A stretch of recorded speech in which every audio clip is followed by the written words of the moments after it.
आजादी का 78वां वर्ष मना रहा है, लेकिन दुर्भाग्य है मेरे देश के मूल निवासियों का, हम पिछले 5 वर्ष 16 दिन से पिछड़कर आज 73वां मुक्ति दिवस, आजादी दिवस मना रहे हैं। ये तालियां बजाने की बात नहीं है, ये दुख की बात है। आज हम अपने पिछले 800 वर्षों के मुगल शासकों के 200 वर्ष ब्रिटिश हुकूमतों के सताए और दुखी हुए लोग भारत के 78 साल की आजादी के अंदर भी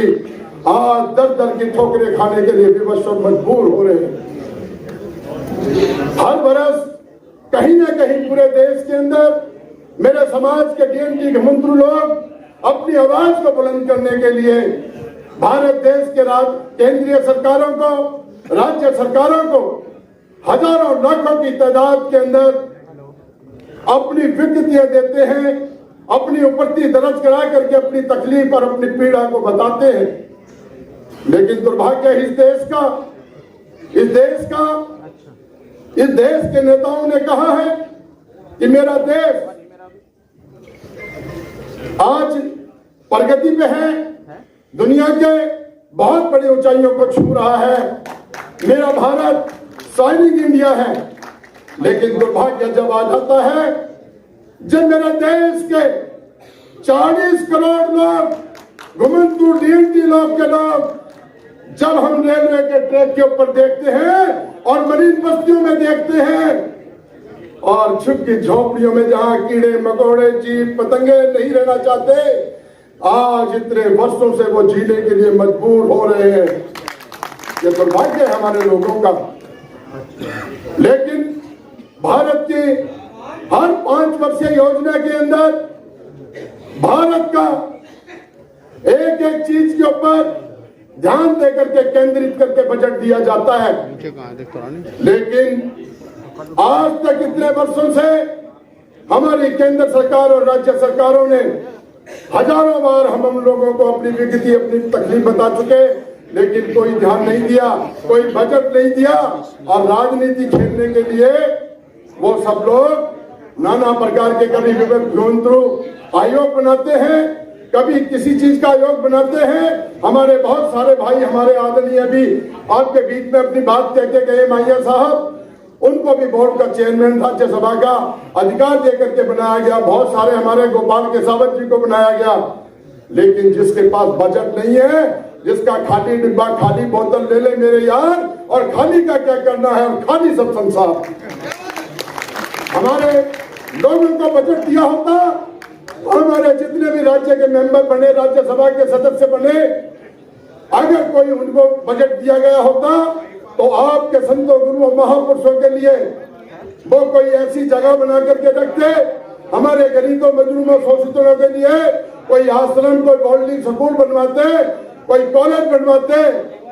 तो लगता कि उन्होंने हमारे को राज्यसभा का मेंबर बनवा करके कुछ दिया है। तो बड़ा दुख और बड़ी पीड़ा हो जाती है। साथियों, जब हमारे देश के अंदर हमारे इन दलित लोगों के लिए, इन विभक्त लोगों के लिए,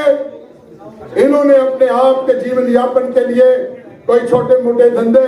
या उनके पूर्वजों के जो कार्य थे वो करने का काम किया।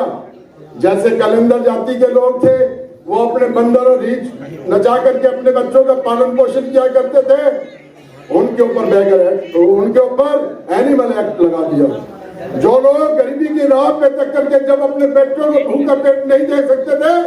उन्होंने भीख मांगना शुरू किया, उनके ऊपर बैगर एक्ट लगा दिया गया।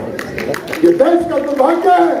कि देश के जो मूल निवासी 40 करोड़ जो उस वक्त 25 करोड़ की आबादी में थे, उनके साथ इतना बड़ा अन्याय, इतना बड़ा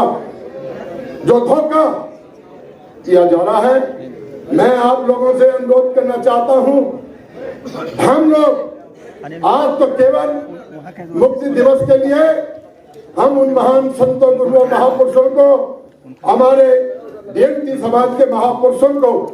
जिन्होंने अपनी सत्यता, पवित्रता और एकता, अखंडता को कायम रखते हुए अपने समाज के लिए उन विरोधियों से भी विरोध करते लड़ते हुए अपने प्राणों को न्यौछावर कर दिया और वो तो इस देश से विदा होकर के चले गए और आप लोगों के नौजवानों के कंधों पर ये भार छोप के गए हैं कि भैया संघर्ष करना है, आप लोगों ने संगठित होना है और शिक्षित बनना है। उन तीन चीजों को पाकर के